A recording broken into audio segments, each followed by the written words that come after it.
छत्तीसगढ़ सामान्य अध्ययन से संबंधित 10 प्रश्नों पर रोज हम लोग डिस्कशन करते हैं, जो कि सीजीपीएससी और सीजी व्यापम के परीक्षाओं के लिए बहुत ज़्यादा इम्पॉर्टेंट हो सकता है।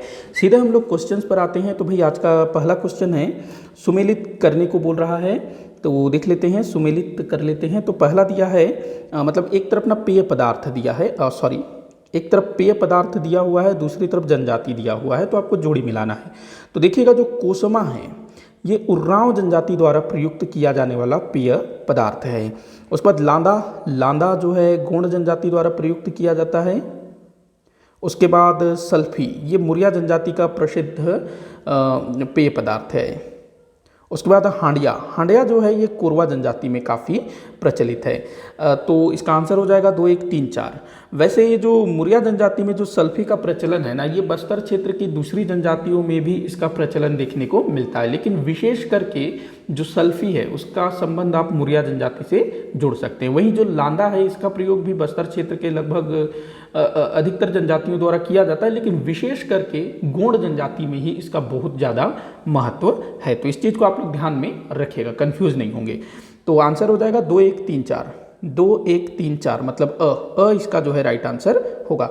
आगे बढ़ते हैं अगले क्वेश्चन की तरफ। छत्तीसगढ़ में किस पर्व को आठें तिहार के नाम से जाना जाता है? साथ में आप लोग भी आंसर देने की कोशिश करिएगा नीचे कमेंट बॉक्स में। तो देखिएगा यहाँ पर जो तिहार है, तिहार इसका मतलब होता है त्योहार। जो त्योहार है ना, त्योहार, इसको हमारे छत्तीसगढ़ी में क्या बोलेंगे? तिहार। क्या बोलेंगे? तिहार। त्योहार को तिहार। तो आठे तिहार मतलब आठे त्योहार, किस पर्व को आठे तिहार के नाम से जाना जाता है? आठे मतलब एक तरह से आठ इसका बोध हो रहा है। तो दुर्गाष्टमी दिया है, जन्माष्टमी दिया है, दीपावली, रामनवमी। तो ये जो आठे तिहार है ये बोला जाता है जन्माष्टमी को। अभी आने वाला है ना जन्माष्टमी, अगस्त में होगा। तो देखिएगा ये जो आठे तिहार है इसको एक और नाम से जाना जाता है आठे कन्हैया।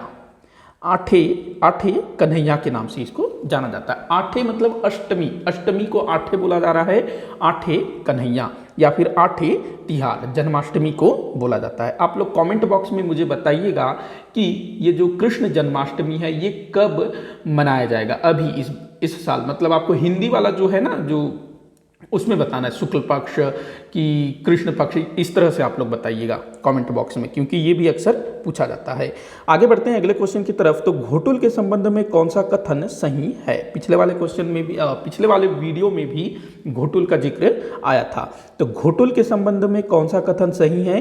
पहला दिया है सदस्य चेलिक और मोटियारिन कहलाते हैं। तो जो घोटुल के जो सदस्य होते हैं, पिछले वीडियो में मैंने बताया था कि मुरिया जनजाति में जितने भी वयस्क मतलब जितने भी अविवाहित युवक युवती होंगे, जितने भी अविवाहित लड़के लड़कियां होंगी, वो जो हैं घोटुल के सदस्य होंगे।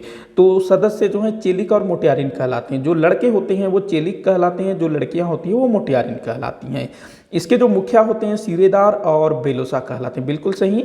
जो लड़कों के मुखिया होंगे वो सिरेदार कहलाएगा, लड़कियों की जो मुखिया होगी वो बेलोसा कहलाएगी। तो दोनों कथन यहाँ पर सही है।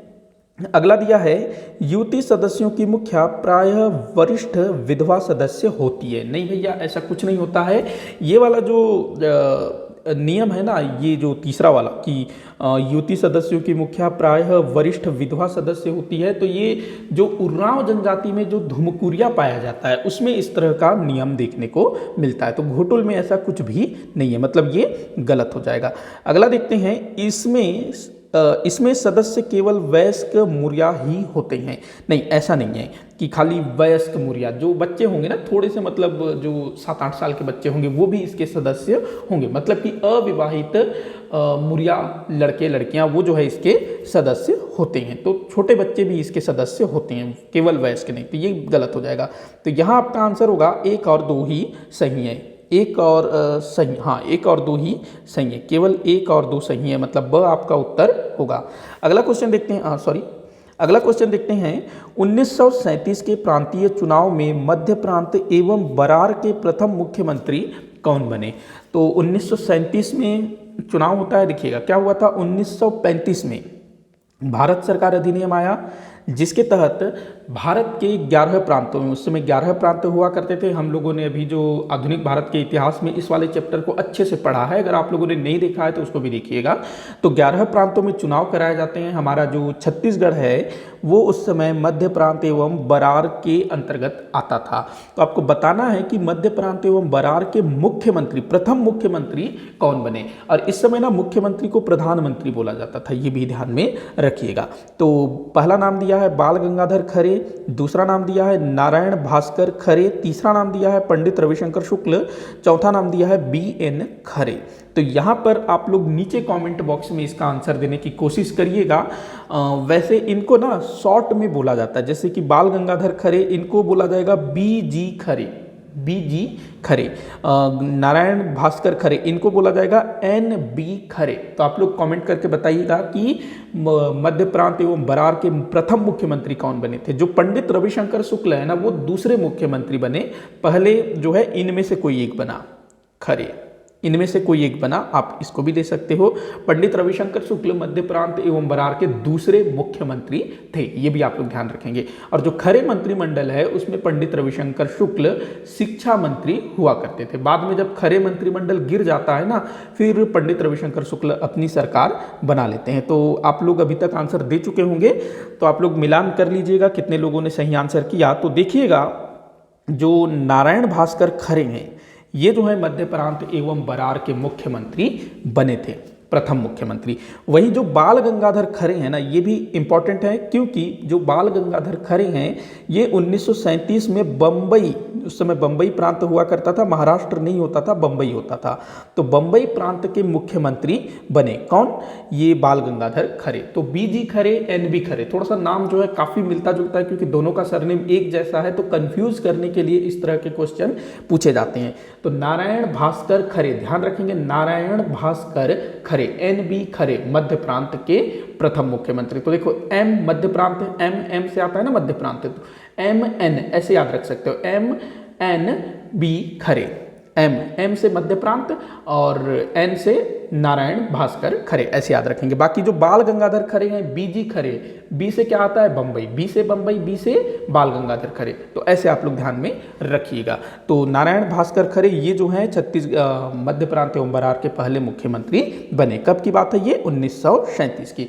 इनके जो सरकार है ना, ये 14 जुलाई 1937 से 19 जुलाई 1938 तक चलती है, उसके बाद गिर जाती है।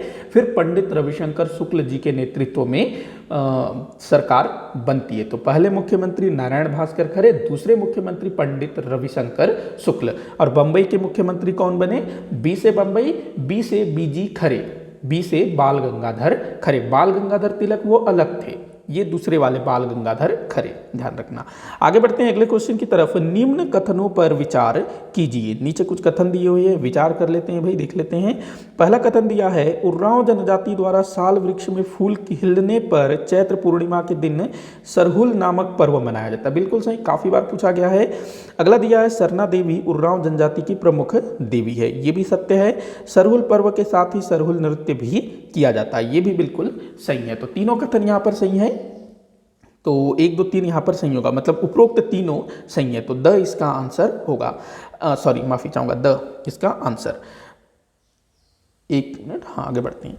तो अगला क्वेश्चन देखते हैं, उमेश पटेल का संबंध किस विभाग से है। उमेश पटेल, तो उमेश पटेल हमारे छत्तीसगढ़ राज्य के एक मंत्री हैं। तो किस विभाग से संबंधित ये मंत्री हैं आपको बताना है। तो ये जो है ना उच्च शिक्षा से, जो उच्च शिक्षा विभाग इन्हीं के पास है। उच्च शिक्षा विभाग जो है उसके मंत्री कौन है, उमेश पटेल। इसके अलावा छत्तीसगढ़ में जो तकनीकी शिक्षा है वो भी उमेश पटेल के अधीन ही है। उमेश पटेल जो है एक युवा नेता हैं, तो उम्मीद करेंगे कि ये युवाओं के लिए काफ़ी अच्छा काम करेंगे उच्च शिक्षा को लेकर के। तो उच्च शिक्षा विभाग उमेश पटेल के अधीन है। आप लोग मुझे कॉमेंट करके बताइएगा कि खनन जो विभाग है, खनन विभाग, ये किसके पास है, माइनिंग। उस वक्त कानून किसके पास है, उद्योग मंत्री कौन है, ये भी आप लोग मुझे नीचे कमेंट बॉक्स में बताइएगा। अगला क्वेश्चन हम लोग देखते हैं, सुमेलित करने को बोल रहा है, देख लेते हैं, सुमेलित कर लेते हैं। एक तरफ जनजाति दिया हुआ है, दूसरी तरफ उनके स्थानांतरित कृषि। आजकल मैं थोड़े जनजाति से ज़्यादा क्वेश्चन कर रहा हूँ, क्योंकि जनजातियों से रिलेटेड चीज़ें आजकल थोड़ा मैं ज़्यादा देख रहा हूँ। तो पहला दिया है कोरवा जनजाति। कोरवा जनजाति की जो स्थानांतरित कृषि है उसको बोला जाता है देवारी। क्या कहते हैं? देवारी। उसके बाद गोंड जनजाति। गोंड जनजाति में धारिया अथवा बिवार नामक स्थानांतरित कृषि होता है। भतरा जनजाति में दाहिया, भतरा जनजाति में दाहिया नामक स्थानांतरित कृषि होता है। बैगा जनजाति में बेवार होता है। तो 3 2 4 1 आपका आंसर होगा। 3 2 4 1, 3 2 4 1 कहाँ है भाई? तो द आपका उत्तर होगा। आगे बढ़ते हैं अगले क्वेश्चन की तरफ। तो अगला क्वेश्चन है, दुर्ग जिले के बानाबरद नामक स्थान में किस गुप्त शासक के सिक्के प्राप्त हुए हैं? तो दुर्ग जिला में है बानाबरद नामक गांव, तो यहाँ से किसी गुप्त शासक के सिक्के प्राप्त हुए हैं। तो किस गुप्त शासक के सिक्के प्राप्त हुए हैं भाई? रामगुप्त। रामगुप्त कौन था? तो ये समुद्रगुप्त और चंद्रगुप्त द्वितीय विक्रमादित्य के मध्य बनने वाला शासक था रामगुप्त। इसके विषय में कुछ समय पहले तक जानकारी नहीं थी, लेकिन धीरे धीरे इसके संदर्भ में काफ़ी कुछ जानकारी मिलती है। अगर आप लोग रामगुप्त के विषय में और अधिक जानना चाहते हैं ना, तो YouTube में आप टाइप कर सकते हो रामगुप्त और साथ में मेरा नाम, तो आ जाएगा ये वीडियो। आगे बढ़ते हैं अगले क्वेश्चन की तरफ। तीर विवाह का प्रचलन किस जनजाति में है? काफ़ी बार पूछा गया है। देखो क्वेश्चन जो है ना, ये मैंने भी इसको रिपीट किया है, काफ़ी बार पूछा है मैंने भी, क्योंकि क्वेश्चन जो है काफ़ी बार रिपीट होता ही रहता है CGPSC में, व्यापम में भी। तो ऐसे क्वेश्चन आपके सामने बार बार आते रहेंगे तो आपके दिमाग में बैठता चला जाएगा, क्योंकि हम लोग तो भाई रोज़ 10 क्वेश्चन देखते हैं, महीने भर में 300 क्वेश्चन, और कौन से फिर मैं नए नए क्वेश्चन लेकर के आता रहूँगा। हालांकि कोशिश करता हूँ मैं। तो तीर विवाह का प्रचलन किस जनजाति में है? बिंझवार जनजाति में। बिंझवार जनजाति से ही हमारे शहीद वीर नारायण सिंह जी भी आते हैं। आगे बढ़ते हैं अगले क्वेश्चन की तरफ, जो कि इस वीडियो का आखिरी क्वेश्चन होगा। तो कथन दिए हुए हैं, निम्न कथनों पर विचार करने को बोल रहा है। पहला कथन है, छत्तीसगढ़ की 5 जनजातियों को राष्ट्रपति द्वारा विशेष पिछड़ी जनजाति का दर्जा दिया गया है। तो बिल्कुल सही है भाई। कौन कौन सी हैं ये विशेष पिछड़ी जनजातियाँ?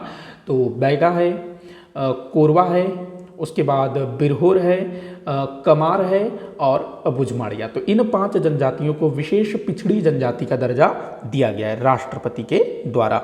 इनको राष्ट्रपति के दत्तक पुत्र भी कहा जाता है। अगला दिया है दूसरा, छत्तीसगढ़ की 3 जनजातियों को राज्यपाल द्वारा विशेष पिछड़ी जनजाति का दर्जा दिया गया है। न भैया, ये गलत है। 3 नहीं, 2 जनजातियों को, पंडो और भुजिया को राज्यपाल या फिर हम कह सकते हैं राज्य सरकार द्वारा विशेष पिछड़ी जनजाति का दर्जा दिया गया है। छत्तीसगढ़ में विशेष पिछड़ी जनजातियों की संख्या 7 है। तो ये 5 और ये 2 टोटल हो गया 7। तो ये सही है। तो यहाँ पर 1 और 3 आपका सही होगा। 10वां का जो आंसर होगा 1 और 3 यहाँ आपका सही होगा। स यहाँ उत्तर होगा। इसी के साथ आज का ये वीडियो यहीं पर समाप्त होता है। आप लोग मुझे कमेंट करके बताइएगा कि आपसे कितने क्वेश्चन सॉल्व हुए। किसी भी क्वेश्चन में कोई भी डाउट हो तो आप लोग मुझे ज़रूर बताइएगा, क्योंकि कई बार होता ये है कि फ्लो में ना मुझसे भी गलत आंसर निकल जाते हैं। तो आप में से काफ़ी सारे लोग मुझे सही भी करते हैं कि सर आपने ये गलत बताया है, इसका ये हो सकता है। तो ऐसा आप बताया करिएगा, क्योंकि कई बार हो जाता है ऐसा। तो वीडियो यही समाप्त होता है। वीडियो को आखिर तक देखने के लिए बहुत बहुत धन्यवाद।